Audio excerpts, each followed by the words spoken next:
Good morning dear student. आज हम पढ़ेंगे electrical energy and electric power के बारे में। ठीक है बच्चों, लास्ट क्लास में हमने ओम्स लॉ पढ़ा और ग्राफ भी पढ़ा। आइए आज देखते हैं इलेक्ट्रिकल एनर्जी। तो हेडिंग लगाते हैं इलेक्ट्रिकल एनर्जी। यहाँ लिखेंगे इलेक्ट्रिकल एनर्जी। बच्चों जो एनर्जी हमें इलेक्ट्रिसिटी प्रोवाइड कर जाती है उसी को हम क्या बोलते हैं, इलेक्ट्रिकल एनर्जी। तो एक बात ध्यान रखिएगा, इलेक्ट्रिकल एनर्जी क्या होती है, कहाँ से आती है ये एनर्जी प्रोवाइडेड बाय इलेक्ट्रिसिटी। तो इलेक्ट्रिसिटी जो एनर्जी हमें मिलती है, जैसे आपका फैन स्टार्ट होता है, किससे स्टार्ट होता है, इलेक्ट्रिसिटी जब हम ऑन करते हैं स्विच तो इलेक्ट्रिसिटी आप उसमें प्रोवाइड होती है तो क्या करता है, रोटेशन देने लगता है। तो बेसिकली वो एनर्जी कौन सी है, इलेक्ट्रिकल एनर्जी ही है। वो कंज्यूम कौन सी एनर्जी कर रहा है, इलेक्ट्रिक एनर्जी। तो इसके लिए जो फार्मूला आपने पढ़ा है उस फार्मूले को हम फिर से एक बार आपको रिकॉल करते हैं। आई होप आपने 10th क्लास में थोड़ा बहुत इससे रिलेटेड पढ़ा होगा। तो देखिए हम यहाँ क्या लिखते हैं, अगर हम ये मान लें इलेक्ट्रिकल एनर्जी में एक है, मान लीजिए कंडक्टर में लिखते हैं। ये मान लीजिए सपोज आपका कोई कंडक्टर है, ठीक है, ये इस पे हमने पोटेंशियल अप्लाई किया, ठीक है बच्चों, और इस पोटेंशियल अप्लाई के इसका रेजिस्टेंस मान लेते हैं आर है। रेजिस्टेंस कितना है, आर, और वी पोटेंशियल से मैंने इस पे पोटेंशियल दिया और करंट आई बाहर आ, ठीक है। तो देखिए यहां से मान लेंगे कि W is work done by moving a charge from one end of the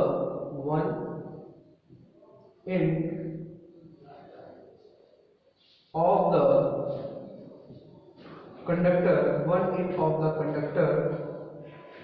to another end। मतलब ये है जो चार्ज, जैसे यहाँ पर पोटेंशियल अप्लाई करेंगे तो चार्ज आपको क्या है, यहाँ पे इलेक्ट्रॉन ये मूव कर रहा है, एक एंड से कहाँ आएगा, दूसरे एंड की साइड आएगा। तो वो वर्क डन क्या होगा उसी के बारे में हम देखें। तो वर्क डन का फार्मूला बच्चों होता है work done equals to charge into potential difference. तो यहां देखिए बच्चों W इक्वल्स टू चार्ज कितना है, Q, और पोटेंशियल कितना है, V है, ठीक है। तो इस टर्म में हम इक्वेशन नंबर इसमें क्या मान लेते हैं, फर्स्ट। क्या मान लिया जाए, फर्स्ट मान लेते हैं। अब देखिए यहाँ पे इसके बाद हम आगे देखते हैं, आगे क्या है हमारा वर्क डन निकाल लिया। अब हमें क्या चाहिए, हम इसका देखते हैं। Work done is a form of energy, आपको ये भी पता है। तो आप क्या करिए, यहाँ पे चार्ज की वैल्यू लिखिए। अब यहाँ लिखिए एज वी नो दैट क्या हम जानते हैं, I equals to Q by T। I क्या है, यहाँ पे आप लिख लीजिएगा I as we know that, या आप ऐसे लिखिए, इसको थोड़ा करेक्ट करके ऐसे लिखिए, if I is current flowing in a conductor, current flowing in a conductor, then हम क्या लिख सकते हैं बच्चों, I का फॉर्मूला होता है I is equal to Q by T। क्या हो गया, I equal to Q by T, जो charge flow, rate of flow of charge हो गया। इसको हम कैसे लिख सकते हैं, this implies that Q is equal to I into T, ठीक है बच्चों। ये इक्वेशन नंबर सेकंड। अब हम क्या करते हैं, इक्वेशन जो फर्स्ट में Q की वैल्यू है उसकी जगह हम क्या प्लेस कर दे, IT प्लेस कर दे। तो देखिए हमें क्या मिल जाएगा, फ्रॉम इक्वेशन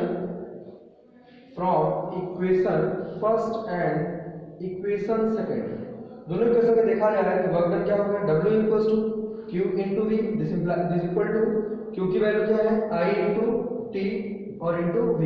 तो यानी ये वर्क डन जो हो गया, यही क्या है, work done is a form of energy. तो इसको हम बोलेंगे work done is equal to electrical energy which is equals to, work done क्या है, फॉर्म ऑफ एनर्जी होता है, इज इक्वल टू, यहाँ हम लिख सकते हैं V I इनटू T। बच्चों देखिए यहाँ पे जो एनर्जी का फार्मूला U सिंबल हमने लिखा, अगर यहाँ हम U सिंबल लिखते हैं या आप इसके लिए लिखेंगे एनर्जी, लिख लेते हैं इलेक्ट्रिकल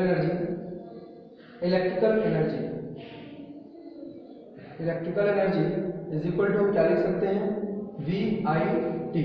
ये बच्चों कुछ ये एनर्जी होती है हीट के फॉर्म में भी होती है, तो इस एनर्जी को आपने 10th में जो पढ़ा था एच की फॉर्म में, H is equal to heat energy जो थी वी आई टी, ये फार्मूला था।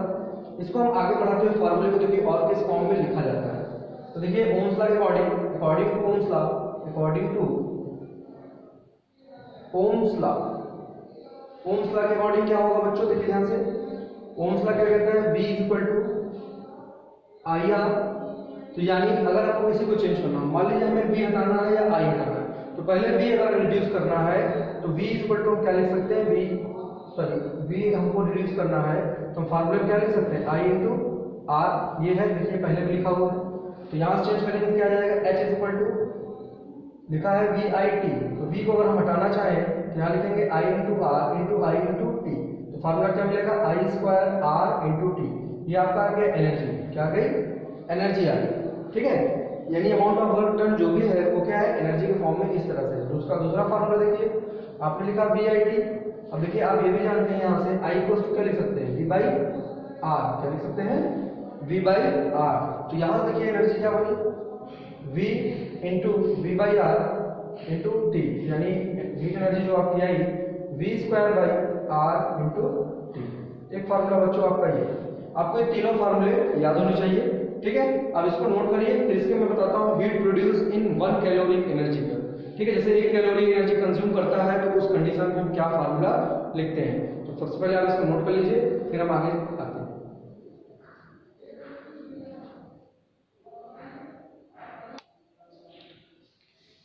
देखिए बच्चों अब आगे चलते हैं।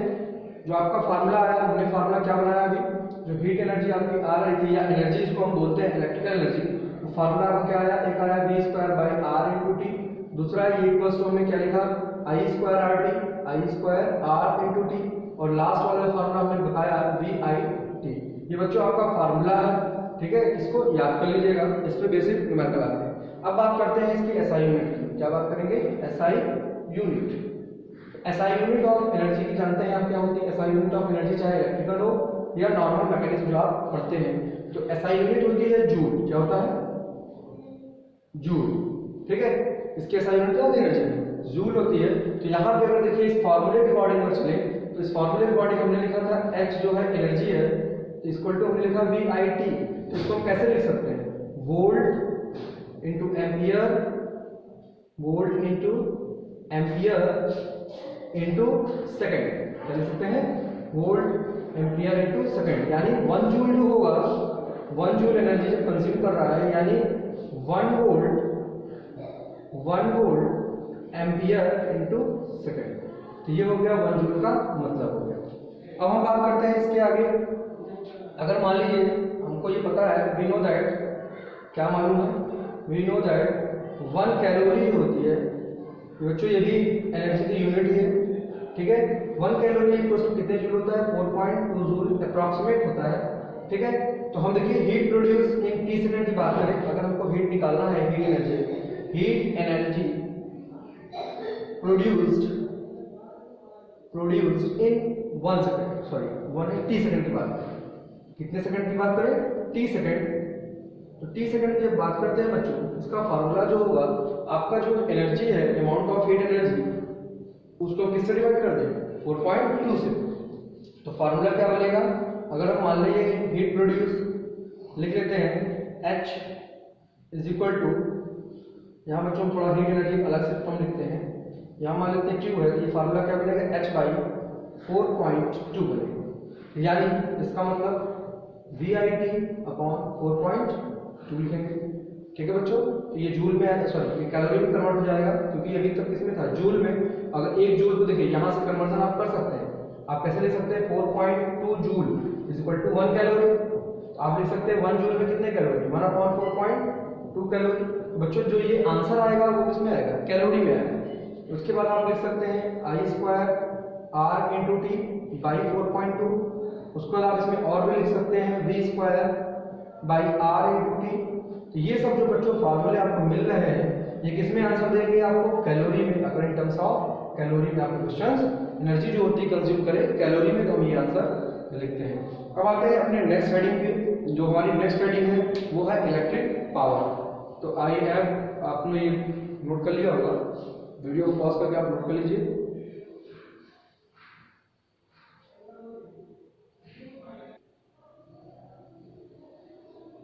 देखिए बच्चों, अब आपका नेक्स्ट है इलेक्ट्रिक पावर। तो हेडिंग लिखते हैं इलेक्ट्रिक पावर के बारे में।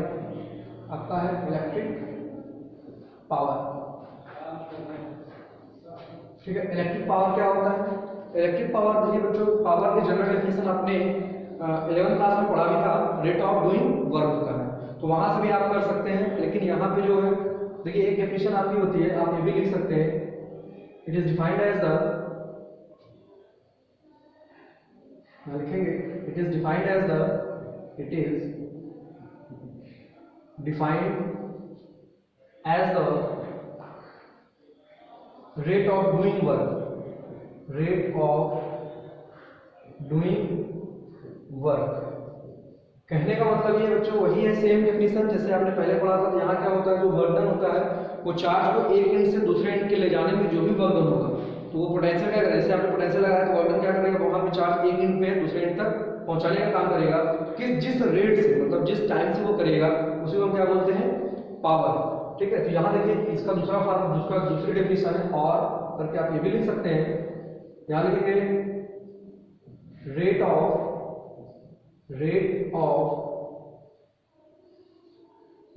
Electrical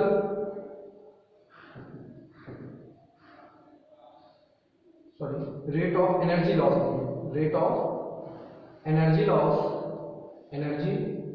loss in an electrical circuit,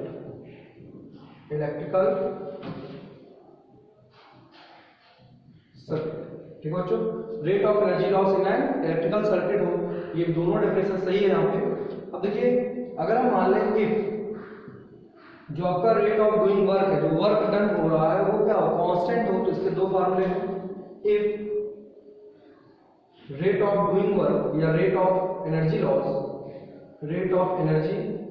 loss is constant, अगर कांस्टेंट होगा तो इसका फार्मूला जो बच्चों बनेगा, P equal to W by T. P equal to क्या बनेगा, W बाई टी बनेगा। इस कंडीशन में जो आपका फार्मूला है, W आपने निकाला ही है, this implies that P equal to, P क्या है, पावर। कौन सा पावर, इलेक्ट्रिक पावर, इसे रिप्रेजेंट करते हैं। अब देखिए यहाँ पे P के वैल्यू क्या आ जाएगी, W इक्वल टू हमने पढ़ा VI T divide by time से डिवाइड कर दे। देखिए बच्चों ये टर्म कैंसिल आउट हो जाएगा, बचा क्या, VI। तो पावर का जो फार्मूला होगा P equal to V into I आ जाएगा। ठीक है, तो यहाँ पे देखिए एक फार्मूला ये हुआ, तो आप इसको अच्छे से याद कर लीजिएगा। दूसरा फार्मूला देखिए P इक्वल टू, अगर हम V की जगह लिखे क्या, I square into R, sorry V equal to लिखे IR इंटू I, तो फार्मूला क्या मिला, I स्क्वायर इंटू R भी होता है। दूसरा P इक्वल टू, अगर आप I को चेंज करते हैं V बाई R, तो V बाई R, एक फार्मूला ये भी है V स्क्वायर बाई R। ठीक है बच्चों, तो ये अलग अलग जगहों पर हम यूज करते हैं पावर निकालने के लिए। ठीक है बच्चों, अब देखिए यहाँ पे हम बात करते हैं इसकी SI यूनिट या रेट ऑफ एनर्जी लॉस। अभी क्या था, कांस्टेंट। अब मान लीजिए वेरिएबल होता है तो क्या करेंगे, वेरिएबल के लिए यहाँ लिखेंगे if rate of energy loss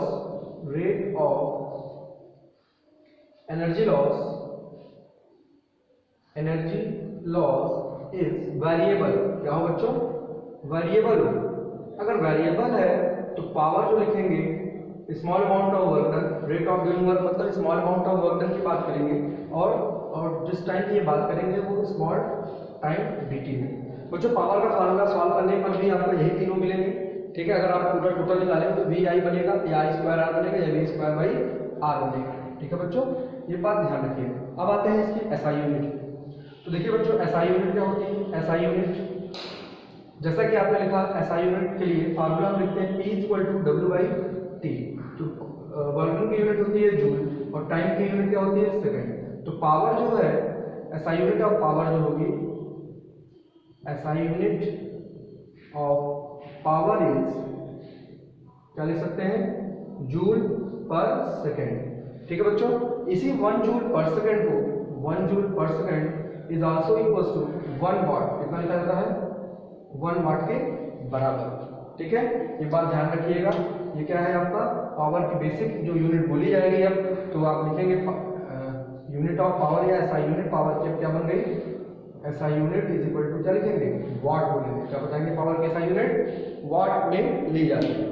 ठीक है बच्चों, अब इसको आप नोट करिए, फिर हम आगे चलते हैं, इस पे और कुछ डिस्कस करते हैं। Note it.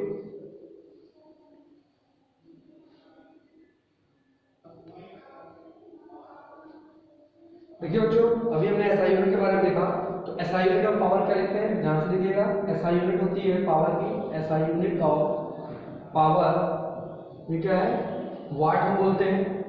और जिसको हम ये भी कह सकते हैं 1 वाट इक्वल्स टू क्या लिखते हैं, अभी हमने बताया 1 वाट भी किसके बराबर होता है, 1 जूल पर सेकंड के बराबर होता है। ठीक है बच्चों, अब देखिए इसकी अदर यूनिट्स के बारे में देख लेते हैं। अदर यूनिट्स ऑफ पावर क्या क्या होती है, other units of power. I hope आपने ये सब पढ़ा होगा 10th में भी। अदर यूनिट्स ऑफ पावर क्या क्या है, जैसे आपका है किलोवाट आवर, क्या होता है, किलोवाट में हम पावर को लेते हैं, किलोवाट में लिखते हैं। दूसरी यूनिट है किलोवाट। 1 किलोवाट में कितने वाट होते हैं बच्चों, 1 किलोवाट में होता है 1000 वाट। कितना होता है, 1000 वाट। दूसरा है आपका हार्स पावर। बच्चों ये जो हार्स पावर लिखा जा रहा है ये इंपॉर्टेंट है, ये आपके बोर्ड एग्जाम में 1 मार्क्स के क्वेश्चन में पूछा जाता है। 1 HP यानी horse power, 1 horse power is equal to कितना होता है बच्चों, ये होता है 746 वाट। ठीक है बच्चों, 1 हॉर्स पावर किसके बराबर होता है, 746 वाट। देखिए एक टर्म है जो बिजली हम इलेक्ट्रिसिटी आपको बिल देते हैं वो किस टर्म में देखते हैं। तो जैसे बच्चों को नहीं पता होता एक यूनिट का मतलब क्या होता है, तो बच्चों ध्यान रखिएगा, आपका है किलोवाट आवर बोलते हैं। क्या बोलते हैं उसको, एनर्जी जो कंज्यूम करते हैं उसको हम लिखते हैं किस टर्म में कंज्यूम की जाती है, किलोवाट आवर। ठीक है, किलोवाट आवर। ये किलोवाट आवर होता क्या है, 1 किलोवाट आवर की बात अगर करें, हम अगर लिखें 1 किलोवाट आवर क्या होता है, तो यहां लिखेंगे 1 kilowatt hour is 1 kilowatt hour is amount of electrical energy, amount of electrical energy consumed in a circuit, consumed in a circuit। ऐसा तो बच्चों इलेक्ट्रिक की बात हो रही है तो इलेक्ट्रिकल सर्किट होगी। ठीक है, 1 kilowatt hour is amount of electrical energy consumed in a circuit, in a circuit 1 kilowatt कितना एनर्जी कंज्यूम करे, 1 किलोवाट 1 किलोवाट पावर पर कितना कंज्यूम करें इन सर्किट 1 किलोवाट इन 1 आवर। 1 घंटे में कितना कंसीडर करिए, 1 किलोवाट। 1 घंटे में 1 किलोवाट एनर्जी अगर कंज्यूम करता है उसी को हम क्या बोलते हैं, 1 किलोवाट आवर। बच्चों 1 किलोवाट आवर जो होता है इसको हम अगर जूल सेकंड में लिखें तो 1 किलोवाट आवर जो होता है बच्चों ये बराबर होता है किसके, तो देखिए किलोवाट को वाट में चेंज करेंगे कितना जाएगा, 1 किलोवाट को अगर वाट में चेंज किया जाए तो 1000 वाट आता है, ये आपको मैंने पहले बता दिया, इनटू 1 आवर में एसआई यूनिट होती है टाइम की सेकंड, तो सेकंड में चेंज करेंगे तो ये आ जाएगा 3600, ये हो गया सेकंड। तो बच्चों यहाँ देखिए इसको अगर चेंज किया जाए तो आप देखिए यहाँ पे 3.6 इंटू 10⁶ वाट इंटू इस सेकंड में चेंज कर सकते हैं। तो यही 1 किलोवाट को आप लिखेंगे 1 किलोवाट आवर को ही घर में जो बोलते हैं आप 1 यूनिट के बराबर होता है। किसके बराबर होता है, 1 यूनिट। अगर आपने 1 यूनिट बिजली कंज्यूम की है तो मतलब आपने कितनी एनर्जी ली है, 3 इंटू 3.6 इंटू 10⁶ वाट सेकेंड। ठीक है बच्चों, इसी टर्म को आप जब देखते हैं जूल पर सेकंड के टर्म में तो भी आप कह सकते हैं इसको भी।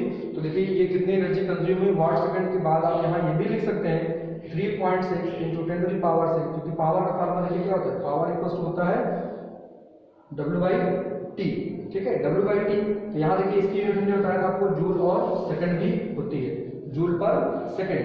तो यहाँ देखिए अब हमने ये भी बताया था आपको 1 जूल पर सेकंड जो होता है वो 1 वाट के बराबर होता है, यानी 1 वाट की जगह हम क्या लिख सकते हैं, 1 जूल पर सेकंड।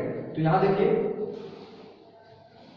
अगर यहाँ लिखे तो यहाँ लिखे वाट की जगह joule upon second into second, ये कट जाएगा, यानी कितनी एनर्जी कंज्यूम करेगा 3.6 इंटू 10�6 जूल की एनर्जी ये कंज्यूम करेगा। कब? जब आपके इलेक्ट्रिसिटी 1 यूनिट कंज्यूम होगी तब की बात है। ठीक है बच्चों, तो आपको इतना याद रखना है। अब आपके नेक्स्ट वीडियो में आपके चलेंगे अगला डीसी इंस्ट्रूमेंट के बारे में और उनके और थ्योरी के बारे में हम देखेंगे और एक दो क्वेश्चन भी देख लेते हैं इससे। बच्चों ध्यान रखिएगा, इसकी सर्किट जो है इस पर क्वेश्चन जो आते हैं पावर से ही आते हैं, ज़्यादातर क्वेश्चन पावर के ही होते हैं या पैरेलल और सीरीज कॉम्बिनेशन ऑफ रेजिस्टेंस होता है। हालांकि टॉपिक में डेरिवेशन हटा दिया गया है लेकिन क्वेश्चन आ सकते हैं, इसलिए आप उस टॉपिक को नेग्लेक्ट मत कर दीजिएगा पूरी तरह, एटलीस्ट आपको फार्मूले क्या हो याद होना चाहिए। ठीक है बच्चों, आज के लिए इतना ही। Thank you class.